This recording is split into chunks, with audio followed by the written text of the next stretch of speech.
உயிர்த்த ஞாயிறு தாக்குதல் தொடர்பில் தற்போது முன்னெடுக்கப்படும் விசாரணைகளை திசை திருப்புவதற்கான முயற்சியாகவே நம்பிக்கையில்லா பிரேரணை கொண்டு வரப்படுவதாக பிரதி அமைச்சர் சுந்தர்லிங்கம் பிரதீப் தெரிவிக்கின்றார். நம்பிக்கையில்லா பிரேரணை கொண்டு வருவது ஒரு அடிப்படையற்றது நினைக்கிறேன். இது எதிர்க்கட்சியினர் தற்பொழுது நடைபெறுகின்றது விசாரணை திசை திருப்பதற்கும் அதை வேறொரு திசையில் கொண்டு செல்வதற்காகவும் தான் இந்த நம்பிக்கையில்லா பிரேரணை அவர்கள் கொண்டு வருகிறார்கள். கடந்த கால ஆட்சியிலே, அதாவது பிரதி அமைச்சருக்கு எதிரான குற்றச்சாட்டுகள் இருப்பின் அவர்களுடைய அரசாங்கத்தின் மேற்கொண்ட விசாரணைகள் என்ன, அவர்கள் எடுத்த நடவடிக்கை என்ன என்பதை நாட்டுக்கு வெளிப்படுத்தாமல் இன்று விசாரணையில் இறுதி கட்டத்திலே இவர்கள் இவ்வாறான ஒரு செயலை செய்வது இந்த விசாரணையை குழப்புவதற்காகவும் நாட்டு மக்களை குழப்புவதற்காக எதிர்க்கட்சி மேற்கொள்கின்ற ஒரு சதி திட்டம் என்றே நாங்கள் இதை எதிர்பார்க்கிறோம்.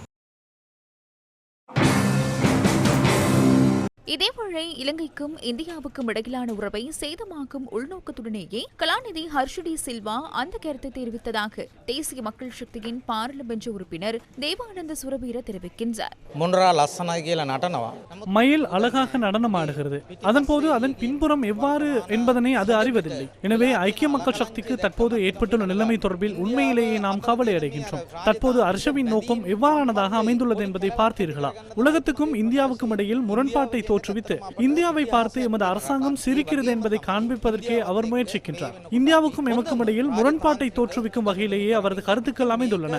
இந்தியா உண்மையில் வரலாற்றை கொண்டதொரு நாடு. அதே போன்று இந்தியாவோடு சிறந்த ராஜதந்திர உறவை ஏற்படுத்திக் கொண்டுள்ளோம். அதனை எதிர்க்கட்சி உறுப்பினர்களால் பொறுத்துக் கொள்ள முடியவில்லை. ராஜதந்திர உறவுகளை எம்மால் ஏற்படுத்திக் கொள்ள முடியாது என்றல்லவா அவர்கள் கூறிக்கொண்டிருக்கின்றனர். தற்போது மிகவும் அழகாக எமது சிறிய நாடு கொடுக்கல் வாங்கல்களை செய்து கொண்டிருக்கிறது.